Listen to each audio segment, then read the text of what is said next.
போய் படுக்கையில் கிடந்தான். ராமனை நினைத்து கொண்டு அழுதான். பேச முடியவில்லை.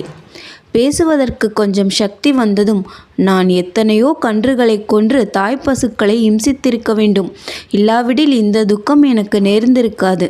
மரணமும் நான் வேண்டுகிற போது இஷ்டப்பிரகாரம் வராது. கைகேயினுடைய இம்சையை நான் அனுபவிக்க வேண்டியதாய் இருக்கிறது.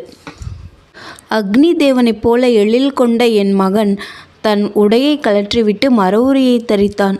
நானும் பார்த்து கொண்டு உயிருடன் இருக்கிறேன்.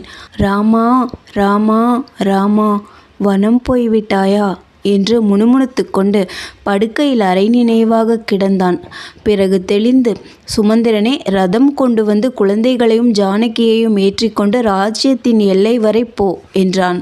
லக்ஷ்மணன் சுமித்ரா தேவியின் பாதங்களை தொட்டு வணங்கி அம்மா என்று சொல்லி வேறு பேச்சில்லாமல் நின்றான்.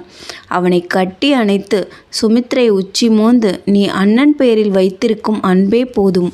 உன்னை பெற்றதின் பெரும் பாக்கியம் அடைந்து விட்டேன். குழந்தாய், ராமனை காப்பது உன் கடமை. வனத்தில் மிக ஜாக்கிரதையாக அண்ணன் பக்கத்தில் எப்போதும் இருக்க வேண்டும். தம்பிக்கு அண்ணன் குருவும் அரசனுமே ஆவான். இது நம் குலத்தின் தர்மம். போய் வருவாய் லக்ஷ்மணா. காட்டில் ராமனே உனக்கு தந்தை, ஜானகியே நான். இதை அறிவாய். வனத்தை அயோத்தியாகவே பாவிப்பாய். சந்தோஷமாக போ என் அன்புக்குரிய மகனே என்றாள்.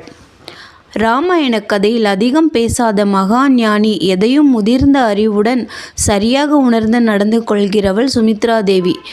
ராமனுடைய அவதார ரகசியம் சுமித்ரைக்கு தெரிந்திருந்ததாக பெரியோர்கள் சொல்லுவார்கள்.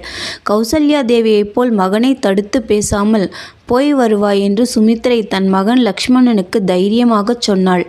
ரதத்தில் ஏறுவாய் சக்கரவர்த்தி திருமகனே, புகழின் சிகரமே, உனக்கு மங்களம். எங்கு செல்ல வேண்டுமோ செல்லுவாய். உனக்கு மங்களம். 14 வருஷம் இப்பொழுதிலிருந்தே ஆரம்பமாகிவிட்டது ராஜகுமாரா என்றான் சுமந்திரன். சீத்தை சிரிப்பும் சந்தோஷமுமாக தேரில் ஏறினாள். அவளுக்கு வேண்டிய துணிமணிகளையெல்லாம் மாமி கௌசல்யை கட்டி கொடுத்தாள். இரு சகோதரர்களுடைய கவசங்களும் ஆயுதங்களும் கிழங்கு தேடி வெட்டி கொள்வதற்காக குந்தாலியும் கூடையும் தேரில் வைக்கப்பட்டன. வனவாசத்திற்கு முக்கியமாக கூடையும் குந்தாலியும் வேண்டும். ராமலக்ஷ்மணர்களும் ஏறினார்கள். சுமந்திரன் தேரை ஓட்டினான். இந்த கட்டத்தில் கொஞ்சம் நின்று நாம் ஆண்டவனை தியானிக்கலாம். வனவாசம் ஆரம்பமாகிய இந்த புண்ணிய கட்டத்தில் நம்முடைய பாப எண்ணங்களை விலக்கி தூய்மை அடைய விரும்பி பிரார்த்திப்போமாக. சத்தியம், தீரம், அன்பு இவை ராமாயணத்திலிருந்து நாம் பெறும் பிரசாதம். அதற்காகவே தான் ராமாவதாரம். மர உரி உடுத்திய சக்கரவர்த்தி திருமகனையும் தம்பி லக்ஷ்மணனையும் ஜானகியையும் மனத்தில் நிறுத்தி